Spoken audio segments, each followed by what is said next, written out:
Hola, en este momento vamos a estar exponiendo cambios físicos y cambios químicos de la materia respecto al informe de laboratorio. Bueno, mis compañeros son Diver Jesús López Velázquez, Wilmer Rafael Poche y quien les habla, Karen Michelle Claro Ballesteros. Bueno, a continuación voy a estar hablando sobre la introducción. Entonces, en la vida cotidiana se está acostumbrado a ver cambios físicos y químicos de la materia. Algunos de estos pues se dan gracias a la misma naturaleza, mientras que otros son producidos por el ser humano. Desde el punto de vista científico, pues como ya lo decía, se ven cambios físicos y químicos, ¿no? Entonces los cambios físicos son aquellos procesos que varían, pues depende a la naturaleza cuando intervienen, ¿no? Es decir, que las sustancias pues son las mismas antes y después de la acción realizada. Un claro ejemplo es la evaporación de sustancias. Los cambios químicos son aquellos donde las sustancias se transforman en otras nuevas, es decir, que se pierden totalmente las propiedades anteriores que tenían y comienzan y pues aparecen otras propiedades. Un claro ejemplo sería la oxidación del hierro. Como objetivo de esta práctica, de la práctica que se realizó, pues teníamos que era relacionar algunas propiedades tanto físicas como químicas y pues según la emisión de la llama, también teníamos saber el punto de fusión y la conductividad eléctrica de algunas de las sustancias, conocer el tipo de enlace químico que las caracteriza a cada una de ellas y pues además reconocer las propiedades que identifican los cambios físicos tanto químicos. Bueno, seguido de esto viene el resumen. El resumen pues es una, bueno, para la realización de esta práctica se tomaron en cuenta varios conceptos como cambio físico, cambio químico, enlaces iónicos, enlaces polares, enlaces no polares, fuerzas intermoleculares y espectro de emisión. Bueno, esto cuidadosamente y utilizamos variedades de instrumentos necesarios esto para dicha práctica. A lo largo pues, de esta práctica se tomó cada evidencia que fue suministrada como en fotos, videos y algunos criterios en la tabla de resultados como conductividad eléctrica y la solubilización en agua. Bueno, equipos y reactivos. Decimos que para la primera fase o práctica utilizamos una espátula, ciertas sustancias que fue el sodio, el potasio, el magnesio y sulfato de cobre, cloruros de sodio, de potasio, de magnesio, de estroncio, de bario y de litio. Pues todo esto fue, también se utilizó para hacer este proceso, también se utilizó el mechero de Bunsen. En la segunda práctica o fase utilizamos una pinza para sostener la cápsula de porcelana, un mechero Bunsen y pues la sustancia que fue el sulfato de cobre pentihidratado. En la tercera práctica utilizamos en el vidrio de reloj se puso sustancia que fue el agua, la sal común, la sacarosa, el sodio, el azufre. Utilizamos un agitador para mezclar el agua y utilizamos un socket con foco y conexión interrumpida. El procedimiento, pues para la primera parte de espectros de emisión o ensayo a la llama, se colocó en la llama del mechero de Bunsen lo más lejos posible de los ojos con la ayuda de una espátula pequeña, pequeñas cantidades de las siguientes sustancias, que fue el sodio, el potasio, el magnesio, el sulfato de cobre, el cloruro de sodio, cloruro de potasio, cloruro de magnesio, el cloruro de cobre y el cloruro de estroncio y el de litio y el de bario. Bueno, pues se procedió a tomar evidencias fotográficas y videos y se registró donde observamos y registramos la intensidad y los colores de la llama. Bueno, en la segunda parte, en los cambios físicos y cambios químicos, pues con la ayuda de la espátula se puso en una cápsula sostenida con una pinza de crisol una porción del sulfato de cobre. Esta porción está pentihidratada. Bueno, después con la ayuda del mechero se calentó suavemente por 3 minutos. Luego se dejó enfriar hasta alcanzar la temperatura ambiente. Pues, y después se le adicionó gotas de agua. Pues en cada proceso, a medida que iba pasando el transcurso de esta práctica, se fue observamos los fenómenos ocurridos y se realizó registró las características del experimento. Bueno, como tercera parte, llamar el reconocimiento de los enlaces iónicos covalentes polares, no polares y fuerzas intermoleculares, tenemos que con la ayuda de la espátula se colocó en un vidrio reloj las sustancias indicadas, que fue la sal común, la sacarosa, el sodio, el azufre. Pues decimos que este paso también fue aplicado para el agua por separado y luego el agua con cada una de las anteriores sustancias, la cual se procedió con el socket con foco de conexión interrumpida para comprobar si cada una de ellas conducía o no conducía electricidad. Bueno, tenemos los resultados y análisis. Aquí podemos observar algunas evidencias fotográficas que tomamos. Bueno, tenemos que para las fases, pues en sí lo que sucede en esta práctica es que en la parte superior de cada compuesto, pues al pasarla por la temperatura al pasarlo por altas temperaturas, su cation en átomos metálicos pasa a ser átomos gaseosos. Y pues esto produce que dé un color brillante y pues produce pues su color. Como podemos observar aquí el potasio, que su tonalidad es naranja, pues no se observa bien, pero porque están sin video, pero su tonalidad es naranja. Tenemos que el sodio metálico pues dio un color naranja oscuro y amarilloso. Bueno, el sulfato de cobre dio una tonalidad verde. Aquí pues podemos observar que la espátula está contaminada, entonces no se ve. Por eso es que tenemos estos otros colores. En el magnesio, pues miramos que su intensidad pues fue muy luminosa, muy brillante.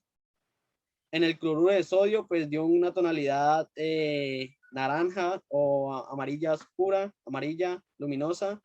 En el cloruro de estroncio dio una tonalidad rojo intenso. Y en el bario su tonalidad era amarilla. Bueno, en el cloruro de cobre observamos que su tonalidad fue azul. Bueno, su tonalidad fue azul.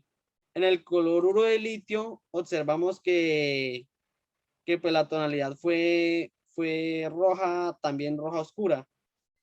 En el de potasio, pues decimos que su reacción dio una coloración naranja en la parte superior, ya que pues el compuesto, al pasarlo por la zona de calentamiento, o sea, la zona de oxidación se nota el color del potasio. Y por último tenemos el cloruro de magnesio, que como podemos observar fue un azul verdoso también.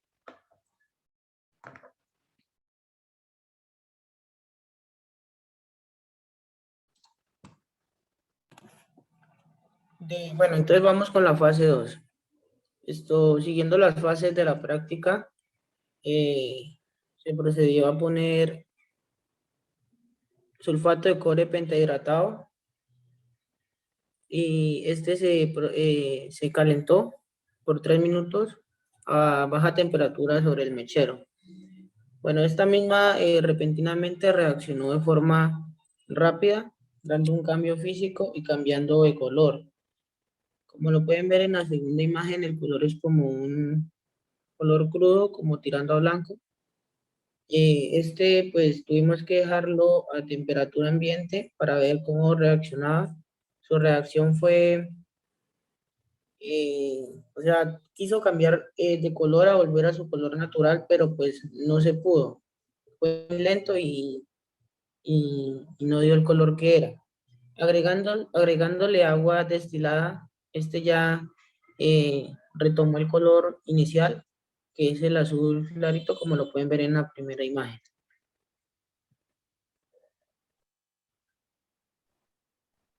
Bueno, siguiendo con esto, pues la fase 3. En esta queríamos saber si algunos compuestos conducían energía y el tipo de enlace químico que tenían.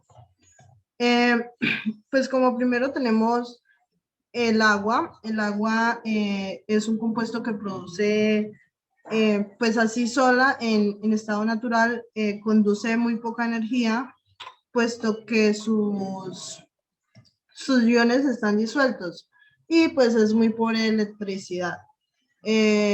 La conductividad de ella aumenta con mayor concentración cuando hay mayor concentración de iones. Por otro lado, los compuestos iónicos siempre van a conducir electricidad, pero siempre y cuando se encuentren fundidos en agua, ya que pues sus cationes se mueven libremente y los compuestos covalentes líquidos o fundidos, estos no conducen electricidad ya que no tienen iones presentes. ¿Por qué razón los sólidos no conducen electricidad? Bueno, esto sucede porque los compuestos que tienen sus iones cargados, pero las posiciones están fijas.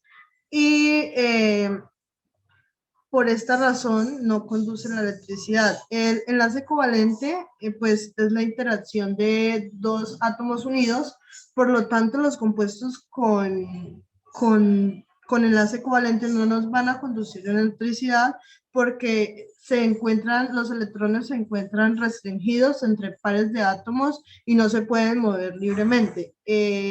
Pues eso explica para que haya una conducividad de electricidad, para que un elemento conduzca electricidad, tiene que haber un movimiento libre en sus enlaces. Siguiente. Bueno, en la fase 4 como primer compuesto tenemos la reacción del sodio con el agua. Al poner el sodio en el agua se vuelve una esfera, es decir, que deja su forma irregular para volverse la esfera, ¿no? Es decir, que para que esto suceda tiene que fundirse, por lo tanto se dice que hay una reacción exotérmica que produce calor e indica que el punto de fusión del sodio es muy bajo. Al otro lado tenemos el potasio reaccionando con el agua. Pues normalmente los grupos metálicos alcalinos del grupo 1 de la tabla periódica son sólidos que al contacto con el agua provocan una descomposición muy rápida, por lo tanto, al combinarse se obtiene el anión hidroxilo y se crean los correspondientes hidróxidos estables liberando hidrógeno. Dicha reacción siempre se va a llamar reacción exotérmica. El calor, bueno, al reaccionar el potasio con el agua, el calor de la reacción es suficiente para inflamar el hidrógeno. Esto causa que haya la reacción que miramos allí en el video, que es como un tipo de explosión y que en grandes cantidades pues puede ser demasiado peligroso.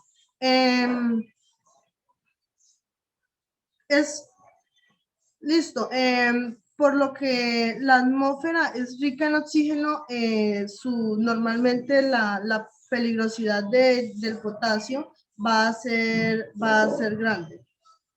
Bueno, para finalizar, vamos con las conclusiones. Entonces, finalizando la práctica, se concluyó y se observó los diferentes colores que se presentaron en cada una de las sustancias adquiridas en el laboratorio. Esto debemos tener en cuenta pues que la luz está formada por vibraciones electromagnéticas de longitud de 750 nanómetros y 350 nanómetros. Bueno, los de 750 se perciben como el color rojo y los de 350 se perciben con el color violeta. Las ondas que son de intermedio se perciben como el azul, el verde, el amarillo y el naranja. Entonces, teniendo en cuenta esto, pues pudimos ver que en la práctica se observaron diferentes colores como los que se presentaron anteriormente en los videos. Esto influye mucho en las longitudes de onda debido a lo que acabé de pronunciar. Bueno, entonces esto también se debe pues, tener en cuenta que la coloración de la llama pues, es causada por un cambio en los niveles de energía de algunos electrones de los átomos de los elementos. ¿Ya?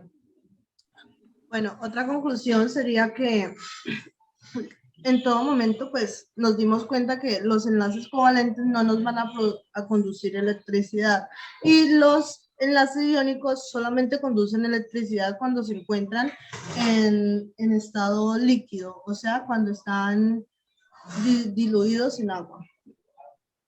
Bueno, otra conclusión tendría pues, decimos que al pasar los átomos metálicos, se convierten, o sea, al pasar los átomos metálicos por calor, se convierten en átomos gaseosos. Y pues eso produce las tonalidades y la luminosidad de las sustancias, de los elementos, perdón. Gracias por su atención.